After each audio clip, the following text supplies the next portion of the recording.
Good morning बच्चों। आज हम लोग क्लास 10 के फिजिक्स का पहला चैप्टर पढ़ने जा रहे हैं और इसमें आज पढ़ना है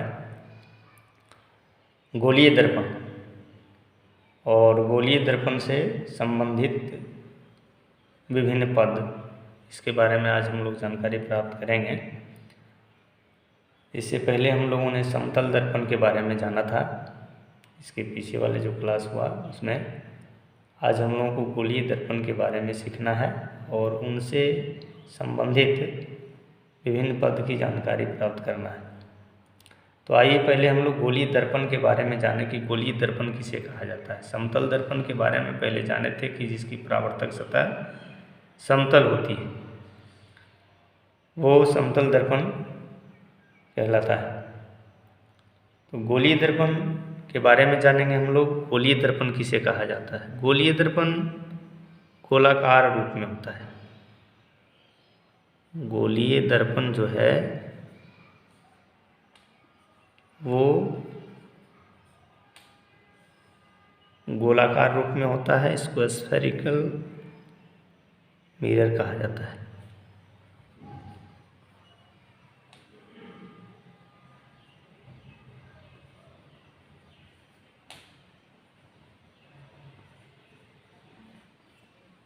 स्फेरिकल मिरर। गोलीय दर्पण किसे कहते हैं? गोलीय दर्पण उस दर्पण को कहते हैं, गोलीय दर्पण उस दर्पण को कहते हैं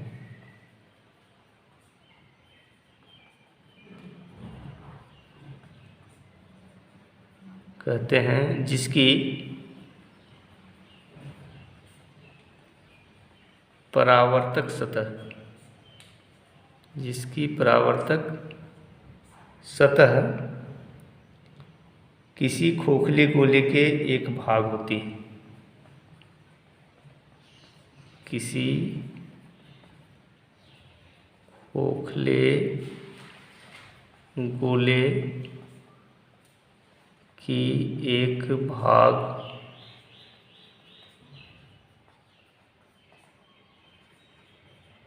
होती है। अर्थात ये इस तरह का होता है। आप देखेंगे इस तरह का होता है दर्पण, गोलीय दर्पण।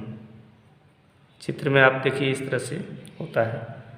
ये इसका मध्य बिंदु जो होता है इसको P बोला जाता है और इस तरह से ये बनता है दर्पण। तो किसी खोखले गोले का भाग को देखिए तो इस तरह से बनाएंगे तो ये गोला बन जाएगा।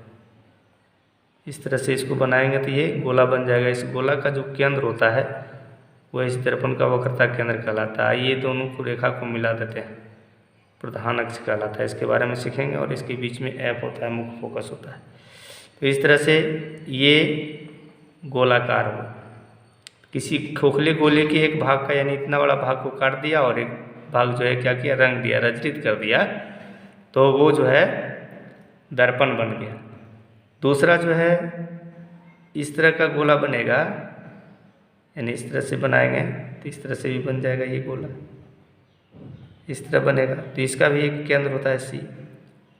और इसमें जो है क्या करना है, इसको रंग देंगे, इस पीछे वाला भाग को, धंसा हुआ भाग को रंग देंगे और इस रेखा को मिला देंगे C और P को। इसके बीच में फिर हो जाएगा मुख्य फोकस F। तो इस तरह से ये दर्पण बना। तो दर्पण जो है इस तरह का होता है गोलीय दर्पण। गोलीय दर्पण दो प्रकार के होते हैं। इसका नाम हो गया अवतल, जिसका बीच का भाग धंसा हुआ, परावर्तक सतह जिसका धंसा हुआ होता है वो अवतल कहलाता है। क्या कहलाता है? अवतल दर्पण कहलाता है। ये भी दर्पण बना, ये गोलीय दर्पण है लेकिन अवतल है क्योंकि इसका बीच का भाग धंसा हुआ है, यानी परावर्तक सतह जिसका धंसा हुआ है, और ये हुआ इसका परावर्तक सतह उभरा हुआ है। तो ये दर्पण हो गया उत्तल दर्पण। इसको बोलेंगे उत्तल दर्पण। तो गोलीय दर्पण दो प्रकार के हो गए, A अवतल और B उत्तल। तो ये दोनों जो है गोलीय दर्पण के अंतर्गत आता है। तो गोलीय दर्पण के परिभाषा के बारे में भी सीखा और उसके बाद जो है गोलीय दर्पण बनता कैसे है इसके बारे में हम लोगों ने चित्र के माध्यम से स्पष्ट किए। परिभाषा से ही वो क्लियर हो जा रहा है कि गोलीय दर्पण उस दर्पण को कहते हैं जिसकी परावर्तक सतह परावर्तक सतह का मतलब जहाँ से किरणें वापस लौटती है, जिस सतह से। परावर्तक सतह किसी खोखले गोले की एक भाग होती है, यानी किसी खोखले गोले की एक भाग होती है। यानी गोला को थोड़ा सा इतना काट लिया और एक भाग रजित कर दिया, इधर से भी काट लिया इतना तो रजित कर दिया, तो इस प्रकार से दोनों बन गया दर्पण। और ये दोनों अवतल और उत्तल दर्पण ये बना किसी खोखले गोले के भाग का ही है, और दोनों जो है गोलीय दर्पण है। अब हम लोग सीखेंगे गोलीय दर्पण से संबंधित विभिन्न पद के बारे में। जैसे अभी सी देखा, एफ देखा, पी देखे, इस तरह से गोलीय दर्पण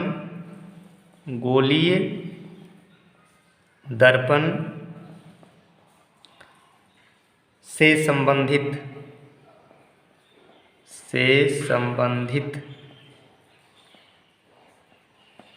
विभिन्न पद, इसको हम लोग देखेंगे। इसको पहले चित्र के माध्यम से हम लोग समझेंगे। देखिए यहाँ पर एक हम चित्र बना रहे हैं, इसका एक चित्र बना रहे हैं। ये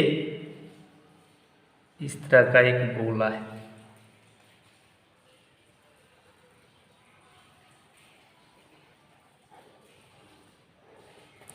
गोला हो गया।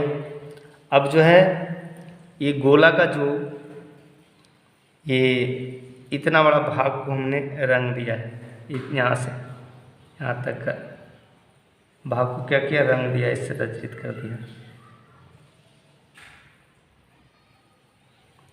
और इधर से भी इतना बड़ा भाग को रंग देते हैं बाहर से। गोला जो है इसका केंद्र होगा, इसको सी बोलते हैं। क्या बोलते हैं? सी। तो सी और दर्पण का जो बीच वाला पॉइंट है इसको पी बोलते हैं, ध्रुव बोलते हैं। सी पी को मिलाने वाली रेखा, ये हो गया प्रधान अक्ष। क्या हो गया? प्रधान अक्ष कहला जाएगा। और ये जो है क्या कहलाएगा? वक्रता केंद्र। ये सी जो पॉइंट है ये कहलाएगा वक्रता केंद्र। दर्पण का ये वक्रता केंद्र हो गया। और ये जो है कलई किया हुआ कहलाता है। ये जो रंगा हुआ भाग है इसको क्या बोलते हैं? कलई। इसमें ये भाग हो गया कलई किया, मन रंगा हुआ। आप दर्पण को देखते होंगे, चाहे समतल रहे चाहे अवतल रहे, कोई भी दर्पण के पीछे में जो ऐसे रंगा हुआ रहता है उसको कलई किया हुआ कहते हैं, क्योंकि वो प्रकाश के किरणों को पार नहीं होने देता है, इसीलिए कलई किया जाता है। और कलई अच्छा से करने के बाद दर्पण अच्छा बनता है, तब वो किरणें परावर्तित होती हैं, तो इसलिए कलई हो गया ये। अब ये जब वृत्त बन गया, ये वृत्त गोला बन गया, तो इसके केंद्र से वृत्त की परिधि को मिलाने वाली रेखा, केंद्र सी से वृत्त की परिधि को मिलाने वाली रेखा, ये क्या कहलाता है? वृत्त में त्रिज्या कहलाता है। लेकिन इसमें दर्पण में इसको बोलेंगे वक्रता त्रिज्या। क्या बोलेंगे? वक्रता त्रिज्या इसको बोला जाएगा। ये विभिन्न पद हो रहा है, ये सब क्या है? दर्पण के विभिन्न पद। ये कलई, ये प्रधान अक्ष, ये वक्रता केंद्र, ये पी को बोला जाता है ध्रुव। क्या बोला जाता है? ध्रुव बोला जाता है। और ये जहाँ से किरणें ये लौटती हैं, ये किरणें जो है ये जो है इसमें इस दर्पण में परावर्तक सतह कहलाएगा। परावर्तक सतह ये कहलाएगा। इसमें ये भाग हो जाएगा परावर्तक सतह, ये वाला भाग परावर्तक सतह हो जाएगा, अंदर का भाग जो है यहाँ से। तो इस तरह से ये है पी जो है वो क्या कहलाएगा? ध्रुव कहलाएगा। दर्पण का ये मध्य बिंदु होता है पी, ये ध्रुव कहलाएगा। इसमें ये हो गया ध्रुव। तो ये विभिन्न पद हुए। तो इसके लिए हम लोग जानेंगे ये दर्पण जो है क्या बना। ये जो दर्पण बना यहाँ से यहाँ तक का जो ये दर्पण बना, ये हो गया उत्तल और ये हो गया अवतल, जो कि यहाँ आपने चित्र में देखा। तो ये किसी खोखले गोले का भाग हुआ और इसमें परावर्तक सतह प्रधान अक्ष यानी सी पी को मिलाने वाली रेखा क्या कहलाती है? प्रधान अक्ष या मुख्य अक्ष कहलाती है। और केंद्र सी से, वक्रता केंद्र सी से परिधि को मिलाने वाली रेखा को त्रिज्या वक्रता त्रिज्या कहते हैं दर्पण में। और ये कलई कहलाता है, ये परावर्तक सतह कहलाता है जहाँ से किरणें लौटती हैं। तो ये विभिन्न पद हुआ। तो आइए हम लोग अब देखते हैं इन विभिन्न पदों को और डिटेल्स में इसकी हम जानकारी प्राप्त करेंगे। तो विभिन्न पद में पहला हम लोग देखते हैं ध्रुव। पहला क्या पद है? ध्रुव, जिसको इंग्लिश में पोल कहा जाता है। इंग्लिश में क्या कहा जाता है? पोल। तो ये क्या होता है? ये दर्पण का, गोलीय दर्पण का जो मध्य बिंदु होता है, बीच वाला बिंदु, यहाँ से यहाँ तक ये दर्पण बना, तो इसके बीच वाला पॉइंट जो है, यहाँ से यहाँ ये अवतल दर्पण उत्तल दर्पण बना, तो बीच का जो बिंदु है, मध्य बिंदु जो है, उसको बोलते हैं, मिडिल पॉइंट को बोला जाता है। दर्पण के मध्य बिंदु को, मिडिल पॉइंट को बोला जाता है क्या? ध्रुव बोला जाता है, पोल बोला जाता है। तो ये जो है एक पद हुआ, दर्पण के लिए एक पद हुआ। तो इसको लिखेंगे इस तरह से, गोलीय दर्पण के मध्य बिंदु को ध्रुव पोल कहते हैं। ये समझ में आ गया? यानी दर्पण का जो मध्य बिंदु होता है उसको पी से सूचित किया जाता है, उसका नाम क्या हुआ? ध्रुव। ये पद हुआ। दूसरा जो पद है दर्पण से, गोलीय दर्पण से संबंधित, उसको बोल रहे हैं वक्रता केंद्र। वक्रता केंद्र, आप चित्र में देखें, ये हुआ वक्रता केंद्र यानी सी। गोलीय दर्पण जिस खोखली गोले के भाग का बना होता है, उसके केंद्र को दर्पण का वक्रता केंद्र कहते हैं। तो वक्रता केंद्र, centre of curvature, centre of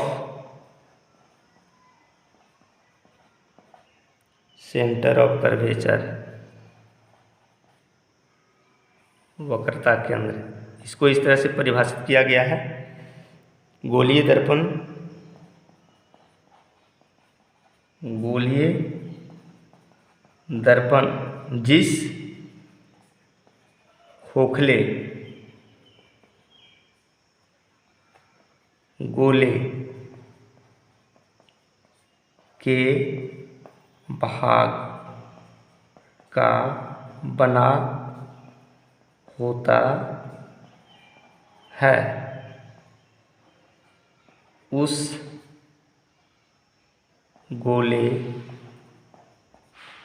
के केंद्र को दर्पण का वक्रता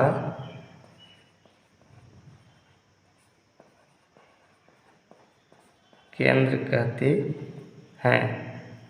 यानी जिस खोखले गोले के भाग का गोलीय दर्पण बना हुआ, चाहे वो अवतल हो चाहे उत्तल हो। ये दर्पण क्या हो गया? अवतल, और ये हो गया उत्तल। तो दोनों में कोई भी दर्पण हो, वो दोनों जो है उत्तल रहे चाहे अवतल, दोनों किसी खोखले गोले के भाग का ही बना होता है। और जिस खोखले गोले के भाग का वो बना होता है दर्पण, उस गोले के केंद्र को, उस गोले के केंद्र को, जैसे आपने देखा कि ये मैंने बताया कि ये गोला है, इसका ये केंद्र है सी, तो ये दर्पण बनाने के लिए इधर वाला भाग को रंगा, अवतल दर्पण बना, और इधर वाला भाग को रंगा तो ये उत्तल दर्पण बना, ये दोनों बना। तो ये जो है इसका केंद्र जो है, ये केंद्र जो है, इसी का नाम हो जाता है वक्रता केंद्र, जो दर्पण का वक्रता केंद्र कहलाता है। ये दूसरा पद हुआ। तीसरा पद जो है वो है वक्रता त्रिज्या। क्या है? वक्रता त्रिज्या। इन पदों को याद रखना है क्योंकि इसका उपयोग आगे होगा, इसलिए इसे अच्छी तरह से याद रखना है। और ये वक्रता त्रिज्या जो है, इसको जो वक्रता केंद्र है, इसमें भी एक चीज़ और याद रखना है कि वक्रता केंद्र को सूचित किया जाता है क्या से? इसे सी से सूचित किया जाता है। सी से सूचित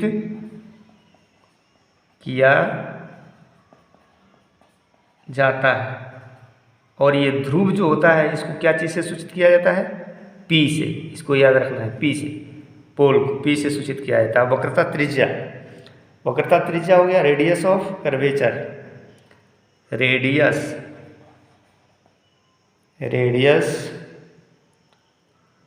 ऑफ कर्वेचर, इसको जानेंगे। तो इसका परिभाषा हुआ, गोलीय दर्पण जिस गोले के भाग का बना होता है उसकी त्रिज्या को, गोलीय दर्पण जिस गोले के भाग का बना होता है उसकी त्रिज्या को दर्पण का वक्रता त्रिज्या कहते हैं। अब चित्र में देखिए आप, ये जो है सी से यहाँ ये जो डॉट डॉट दे करके रेखा दिखाया गया है, ये क्या हो गया? वक्रता त्रिज्या हो गया। तो ये एक पद है। तो वक्रता त्रिज्या को क्या चीज़ से सूचित किया जाता है? इसे बड़ी आर से, क्या चीज़ से? बड़ी आर से सूचित किया जाता है। इसे क्या चीज़ से सूचित किया जाता है? बड़ी आर से सूचित किया जाता है। ये दूरी क्या होगा? दूरी हो जाएगा पी सी। दर्पण में ये दूरी क्या हो जाएगा? पी सी, यानी पी से सी के बीच की दूरी पी सी। ये आर से सूचित किया जाता है, इसको पी सी भी बोलते हैं। चलिए चौथा जो है पद के बारे में अब जानेंगे। चौथा पद जो इसमें है वो है प्रधान अक्ष। क्या है? प्रधान अक्ष। प्रधान अक्ष किसे कहते हैं? प्रधान अक्ष, इसको बोलते हैं principal axis. Principal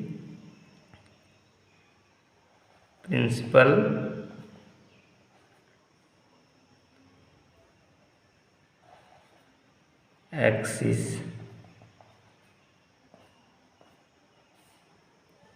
principal axis जो है ये क्या कहलाता है? गोलीय दर्पण का प्रधान अक्ष कहलाता है।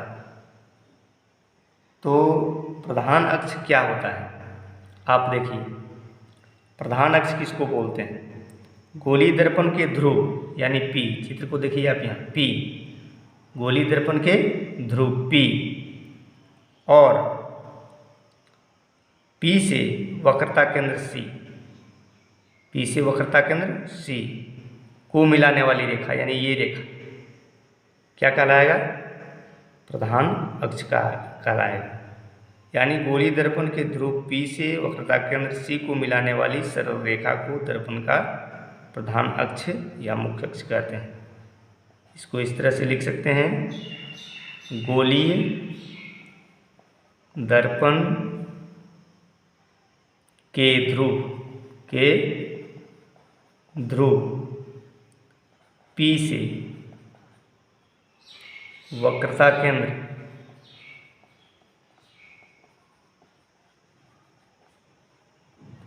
केंद्र सी को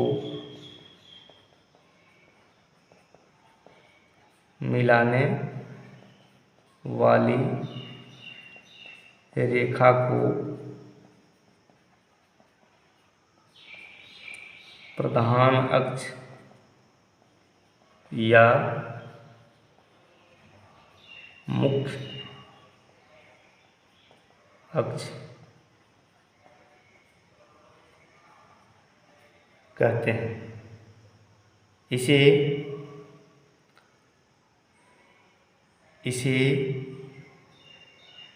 पीछे से सूचित किया जाता है। इसे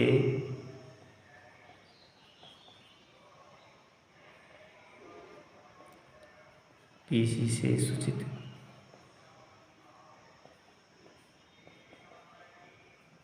किया जाता है। वक्रता त्रिज्या को भी पीसी बोलते हैं, लेकिन ये पीसी की दूरी, पीसी की क्या हो गया? दूरी, पीसी की दूरी ये कहलाएगा बराबर बड़ी आर ये, और पीसी ये प्रधान अक्ष, पीसी को मिलाने वाली रेखा प्रधान अक्ष कहलाएगा। तो इस तरह से अभी जो है हम लोगों ने क्या सीखा? गोलीय दर्पण के बारे में, और गोलीय दर्पण से संबंधित विभिन्न पदों के बारे में। तो विभिन्न पद 4 प्रकार के हुए, इनके बारे में हम लोगों ने जाना। वक्रता केंद्र, ध्रुव, वक्रता त्रिज्या और प्रधान अक्ष। मेरे प्यारे बच्चों, इसको अच्छे अच्छी तरीक़ा से इसको याद करना है, क्योंकि आगे जो क्लास होगा उस क्लास में इसका उपयोग होगा और इन चीज़ों का उपयोग आपको जो है ना आंकिक प्रश्नों के लिए जो सूत्र का निर्माण होगा आगे चल के, उसमें भी इसका उपयोग होता है। इसलिए वक्रता त्रिज्या, वक्रता केंद्र, ध्रुव, प्रधान अक्ष, इन सारी चीज़ों को किन किन चीज़ों से सूचित किया जाता है और कहाँ से कहाँ की दूरी को ये दर्पण में ये कहाँ से कहाँ की दूरी को इंगित किया गया है, जो पूर्ण रूप से विवरण के साथ चित्र के साथ हम लोगों ने आज सीखा और मैंने बताया। आप लोग इसको अच्छा से लिख करके और अपने दिमाग में इसको जो है बैठा लेना है, ताकि आगे के क्लास में इसका जब उपयोग होगा तो आप लोगों को समझने में किसी तरह की परेशानी नहीं होगी। अगर आप इसे अच्छा से याद नहीं करेंगे तो आगे पता नहीं चलेगा कि क्या हम पढ़ रहे हैं। इसलिए इसको अच्छे तरीक़ा से जो है याद करना है। और आप लोगों को हमेशा मैं बार बार बोलता हूँ कि जो भी चीज़ पढ़ाई हो रही है उसको आप लोग अपनी नोटबुक में ज़रूर लिखें, ताकि एक बार में किसी भी आदमी को ये बातें, कोई भी बातें याद नहीं रहती है।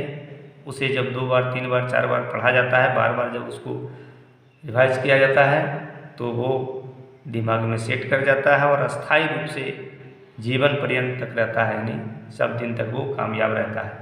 इसलिए इसको अपनी नोटबुक में जब आप लिखेंगे तो बार बार आपको पढ़ने का मौका मिलेगा और जब भी चाहेंगे तब आप उसको निकाल करके देखेंगे, ताकि इसका लाभ आपके पूरे जीवन भर मिलता रहे, एग्ज़ाम में भी लाभ मिले। इस तरह से आप लोगों को ये होमवर्क के रूप में देता हूँ। आगे की क्लास में फिर हम लोग मिलते हैं, उसके बाद फिर आगे की पढ़ाई करेंगे और आगे समझा जाएगा।